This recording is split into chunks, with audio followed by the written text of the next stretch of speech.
हमरे आशीष भैया के देख रेख में जय हो जय हिंद भाई। अरे बाब्यास राजेश भाई बबुआ नीरज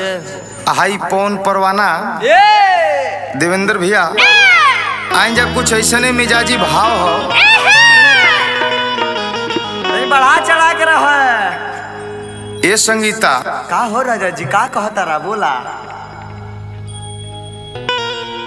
कि भला ही देख के जमाना तोरा के जरता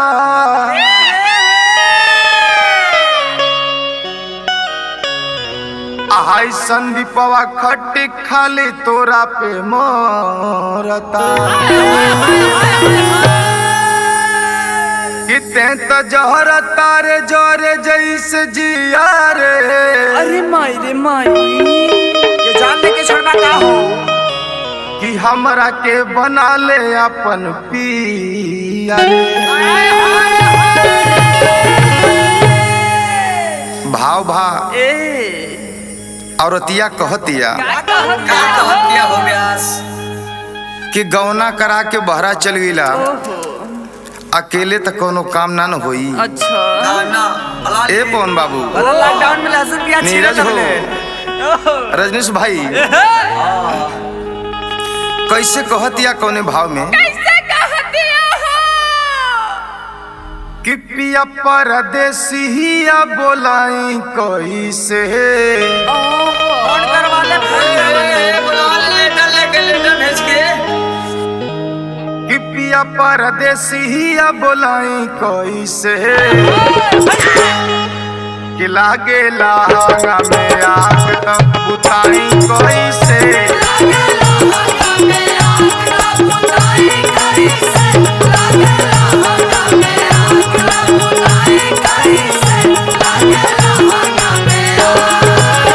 पिया परदेसिया बोलाई कैसे पिया परदेसिया बोलाई कैसे कि लागे लागा में आग तब बुताई कैसे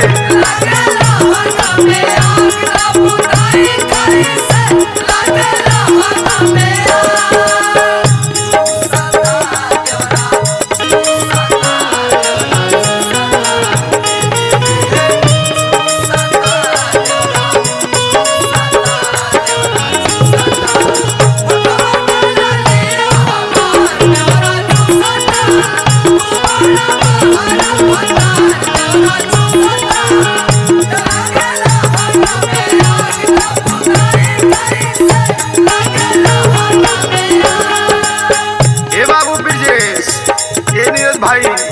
औरतिया कहते कौन भाई सास घरे है ना ससुर घरे है ना सास घरे है ना ससुर घरे है ना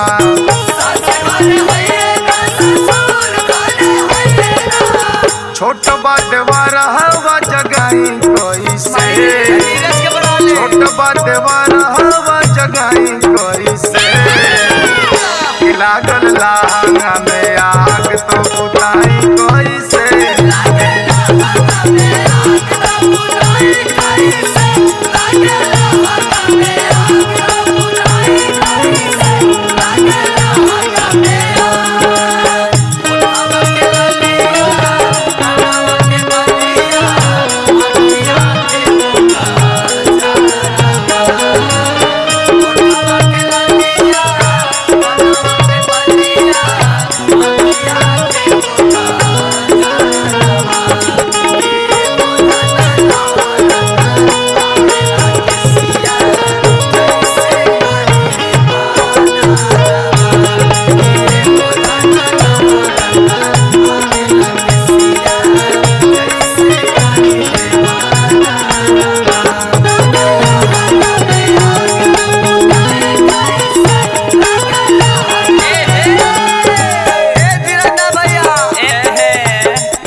चढ़ली जवानिया के आग न बुझाता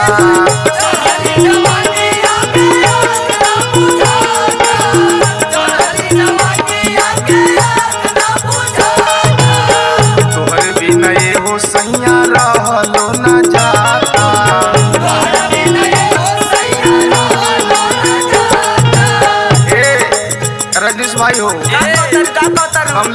ए है देखी दिखाई कैसे दिखाई कौना भाव में कौना आशीष भैया ए जानते की घुंघट काट के काट दिया घुंघट काट के हो संजय भैया चढ़ली जवानिया के आग ना बुझाता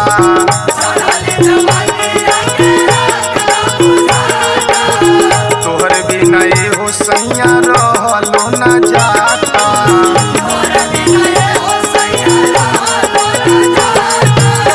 नैहर बाया रहवा बोलाई कैसे नैहर बाया रहवा बोलाई कैसे लागल लहंगा में आग तो बुताई कैसे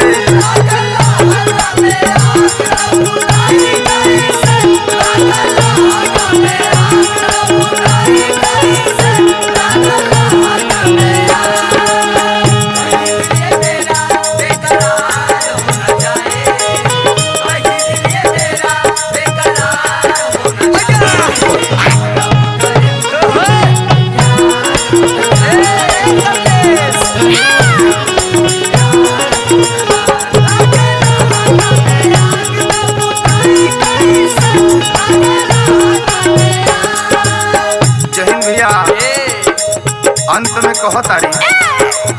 संदीप बलमुआ हमके गइला भुलाए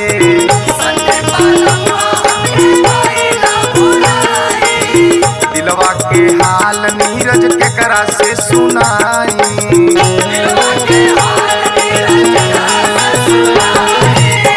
पवन से सने सहवा भेजाई कैसे पवन से सने सहवा भेजाई कैसे लागल लहंगा में आग तो बुताई